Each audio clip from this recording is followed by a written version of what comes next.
Jadi kita hari ini mau belajar matematika. Siapa yang suka matematika? Oke, jadi di sini kita mau belajar tentang data ya. Sebelum kita masuk ke materi, Ibu mau perkenalan dulu nih. Di sini kan ada tiga guru nih. Nah,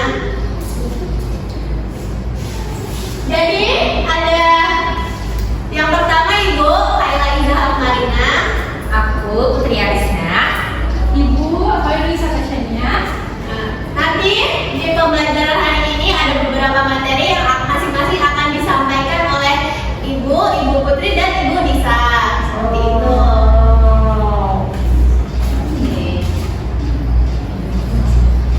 Oke, sebelum masuk ke pembelajaran kita berdoa dulu ya. Oke, siapa ketua kelasnya? Oke, boleh. Kalian kita udah pimpin ya. Ya, Ibu. Oke. Sebelum belajar, yuk kita berdoa. Berdoa mulai. Berdoa selesai. Oke, kita absen dulu. Cia, Hadir, Bu. Olivia, Hadir, Ibu. Mutia Maulidia, hadir Ibu. Rani, Hadir. oke, hadir semua. Ya, oke. Sebelum kita memulai pembelajaran, tadi udah Ibu absen. Kita nyanyi dulu ya. Iya, Ibu. Ada yang tahu dulu satu dari Sabang sampai Merauke? Tahu. Oke, kita nyanyi bareng-bareng. Ibu minta kalian berdiri ya. Iya.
Kemudian ada kuesioner. Kuesioner itu menggunakan pertanyaan tertulis untuk mendapatkan informasi. Lalu ada mencatat, menuliskan hasil pengamatan atau wawancara. Nah, contoh mengumpulkan data. Contoh mengumpulkan data yang seperti yang kayak tadi ya, yang udah ibu contohkan. Kayak misalkan kalian pengen tahu nih rata-rata tinggi badan murid-murid di kelas, teman-teman kalian juga tuh ada berapa, range-nya dari 140 ke 150 seperti itu. Gimana? Range itu apa, Bu? Gimana? Range. Range itu kayak rata-ratanya. Misalkan kalian mau cari rata-rata dari 140 sampai 150 tuh berapa gitu. Next. Nah, di sini salah satu contohnya itu tabel frekuensi. Nah, jadi tabel frekuensi ini adalah tabel yang menyajikan data dalam bentuk kategori atau kelas dan menunjukkan beberapa kali frekuensi setiap kategori atau kelas muncul dalam satu tersebut. Kalian tahu nggak ini namanya tabel apa? Tabel Tabel ini namanya tabel frekuensi menggunakan turus. Ada yang tahu nggak turus itu apa? Jadi turus itu suatu garis lurus atau miring, nih, garis lurus atau miring yang digunakan untuk menghitung suatu frekuensi. Contohnya kayak gini.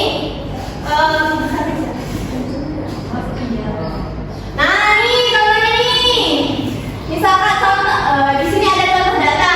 Perhatikan contoh data jenis olahraga yang digemari siswa kelas 5 SD SD sejahtera berikut ini. Ada bola basket, futsal, renang, bulu tangkis, taekwondo. Nah, ini ada banyak nih. Ini nih kayak kalian mendata gitu. Misalkan si A suka futsal, si B suka taekwondo. Nanti dimasukkan ke sini nih jenis olahraganya nih. Pertama ada jenis olahraganya dimasukkan ke sini. Terus ini turus ini sebagai frekuensi siapa aja sih yang suka. Jadi kalian bisa masukin ke sini. Misalkan yang suka bola basket 1, kalian bisa tulis 1 dulu di sini. Kemudian misalkan nanti orang kedua yang kalian tanya suka bola basket, kalian tulis lagi di sini 1. Seperti itu sampai seterusnya. Nah, nanti di sini itu ditulis dalam bentuk angka berapa banyak yang sudah kalian masukkan ke dalam tabel di bagian turusnya. Paham? Jadi kayak banyaknya orang. Iya betul. Nah, untuk materi dari ibu tentang tabel frekuensi menggunakan turus cukup. Selanjutnya akan dijelaskan dengan Ibu Putri. Silakan. Terima kasih Ibu Kaila penjelasannya tentang tabel frekuensi. Selanjutnya, di sini Ibu Putri akan menjelaskan tentang piktogram.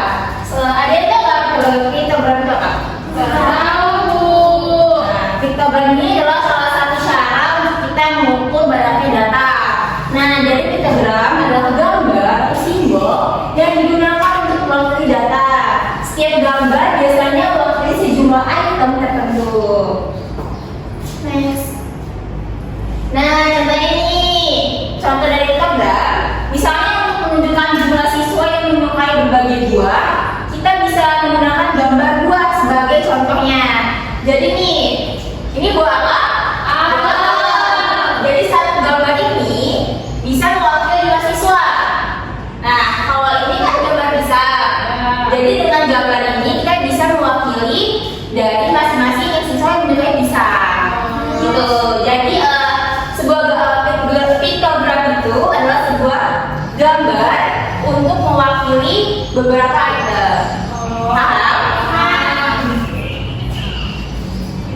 Nah, ini ada contohnya nih. Bisa dilihat yang menyukai bakso. Di sini ada berapa gambarnya? 1, 2, 3, 4, 5. Nah, di soalnya satu gambar ini mewakili 6 siswa. Jadi pertanyaannya, banyak siswa yang menyukai ayam geprek, yaitu coba kita lihat ayam geprek ada berapa lauknya? 1, 2, 3, 4, 5, 6, 7, 8. Jadi karena sampai ini ada 6 siswa, maka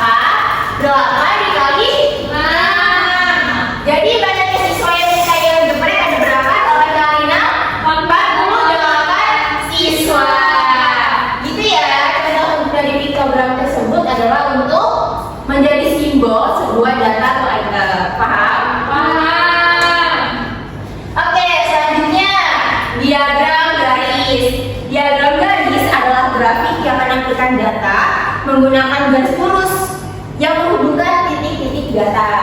Diagram ini biasanya digunakan untuk menunjukkan perubahan data atau perkembangan suatu hal dari waktu ke waktu. Nah, di sini Ibu ada contoh data hasil panen jagung Pak Denny. Bisa kalian lihat ya, pada tahun 2014 jumlah hasil panennya ada 15 ton. Nah, sampai 2020 jumlah hasil panennya ada 20 ton.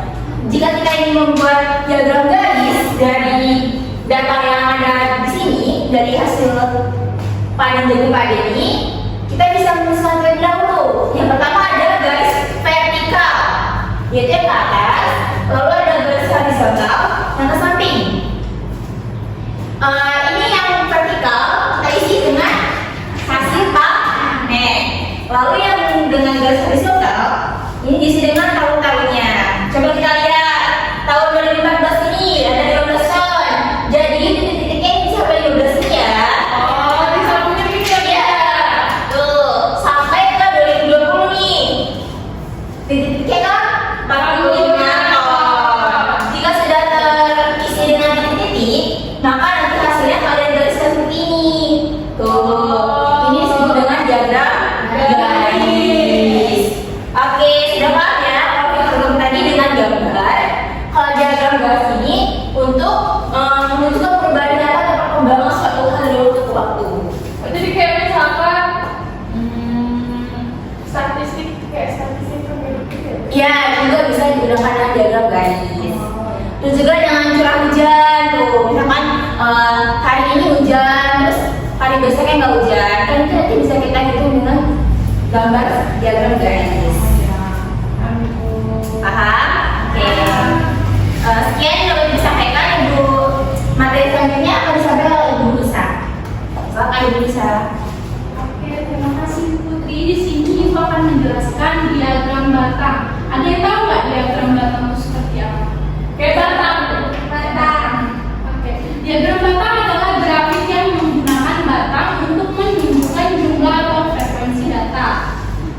Misalnya, kita mengumpulkan data tentang jumlah buku yang dibaca oleh siswa dalam seminggu. Diagram batang dapat menunjukkan jumlah buku yang dibaca oleh setiap siswa. Contohnya ini ya, seperti ini ya diagram batang. Oh ya, kayak batang tadi. Iya. Oke, diagram batang itu ada diagram batang vertikal. Diagram batang vertikal adalah diagram dengan batang yang disusun tegak ke atas. Semakin tinggi batang, semakin besar nilai di datanya, dan semakin rendah batang, semakin kecil nilai datanya. Contohnya, diagram batang yang menunjukkan jumlah buku yang dibaca siswa dalam seminggu, di mana dia batang tegak mewakili jumlah buku per siswa. Oke, contohnya ini diagram batang. Siswa A itu siswa A itu memiliki jumlah buku 11. Siswa B memiliki jumlah buku 9. Siswa C memiliki buku 11. Siswa D memiliki buku 12. Siswa F memiliki buku 13. Siswa E memiliki buku 11. Dan terakhir siswa G memiliki buku 7. Oke, selanjutnya diagram batang horizontal. Diagram batang horizontal adalah diagram batang di mana batang-batang disusun mendatar. Tadi diagram vertikal ke Tegak. horizontal ke sama seperti diagram vertikal, panjang batang menunjukkan besarnya data. Contohnya seperti diagram batang yang menunjukkan jumlah siswa yang menyukai berbagai buah, di mana Setiap batang mendata mewakili jumlah siswa yang menyukai jenis buah tertentu. Seperti apel. Apel ini jumlah siswa yang menyukai apel berapa nih? 8. Jeruk 15. pisang 9. dan anggur berapa? 12. Seperti itu ya. Kayak yang kelurahan HPD deh. Ya. Selanjutnya diagram batang ganda. Diagram batang ganda adalah tampilan data yang menggunakan dua batang yang berdampingan untuk membandingkan dua kelompok data. Contohnya, diagram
Jangan lupa diisi nama dan juga kelasnya. Oke. Nah itu nanti nih seperti yang udah Ibu tampilkan di situ kan sama ya KPD-nya. Nah ini ada hari sama tanggal akan diisi dulu, terus nama kelompoknya baca nih. Nah kakak dari kegiatan itu apa? Kumpulkan dan jadi yang pertama itu kumpulkan data tentang sepatu teman sekelompokmu dengan bertanya secara langsung. Kemudian yang nomor dua, buatlah kalimat tanya yang tepat untuk menanyakan hal tersebut.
Dan juga ini orange. Aku biru. Oh, biru. Oke. Jadi jalan buat siapa ini? Semua pimpang. Oh, pimpang, ayo gambreng. Aku. Oh, Pertama dia. gambreng, gambreng. Kedua ini. Sweet. Yang terakhir itu. Oke. Kamu terakhir. Coba ya, Maria. Dapat 3. Warna biru. Iya. 1, 2, 3. Terus yang kedua siapa? Aku. Oh iya, Aida.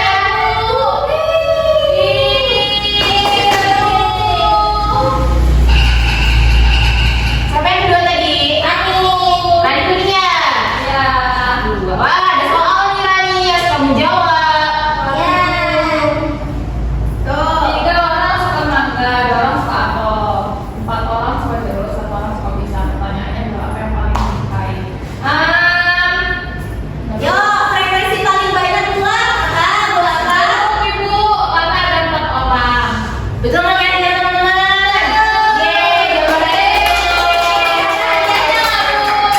Nanti ya di akhir permainan. Nanti banyak kawannya yang keras ya. Oke. Selanjutnya siapa?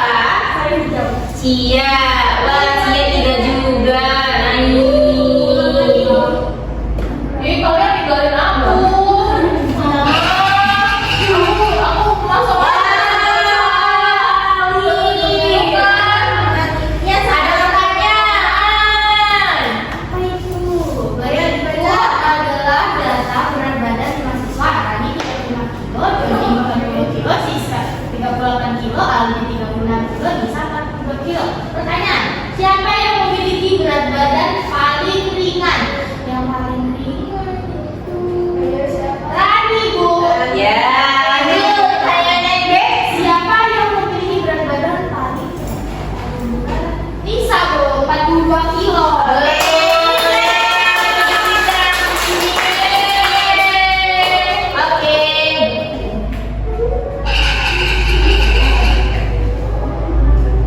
Mutia 6, 1, 2, 3, 4, 5, 6. Wah, kita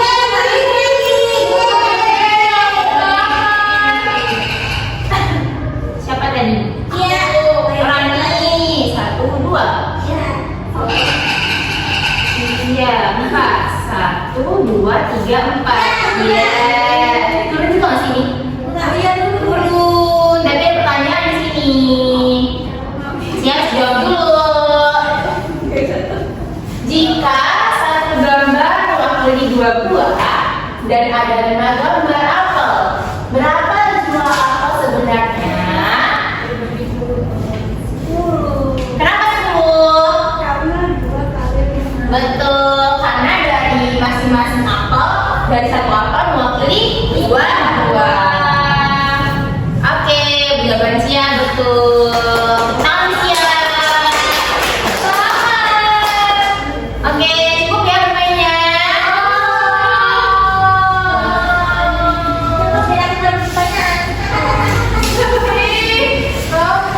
Besok bakalan kita lanjut lagi permainan yang lebih berat. Karena waktunya udah habis ya, jadi kita cukupkan di sini, kita main gamesnya. Oke, Bu. Oke, tadi kan kita sudah banyak belajar mengenai diagram, data frekuensi dan histogram. Sekarang ibu ingin kalian apa saja sih yang dipelajari tadi? Coba ibu ingin salah satu bisa menjelaskan apa yang kita pelajari. Tadi kita belajar apa ya? Frekuensi. Frekuensi. Terus kita juga belajar data. Sama apa tadi tuh? Terus. Terus habis itu kita belajar diagram batang. Tuh ada banyak banget tuh. Apa aja tuh Rani? Ada batang. Vertikal.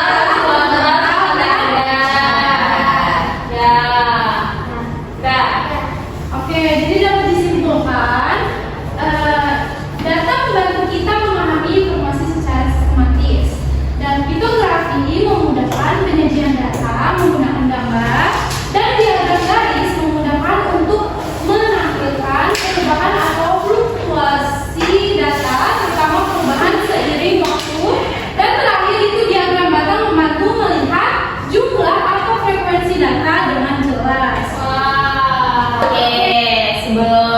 tadi sudah disimpulkan oleh Ibu Nisa. Gimana pembelajaran hari ini? Menyenangkan tidak? Ibu harap kalian nanti di rumah bakal belajar lagi ya tentang macam-macam cara untuk mengukur data. Oke, sekarang waktu sudah menunjukkan pukul untuk selesai. Selanjutnya kita akan menutup pembelajaran ini. Namun sebelum itu kita harus berdoa terlebih dahulu. Oke, untuk Keras, silakan untuk memimpin doa.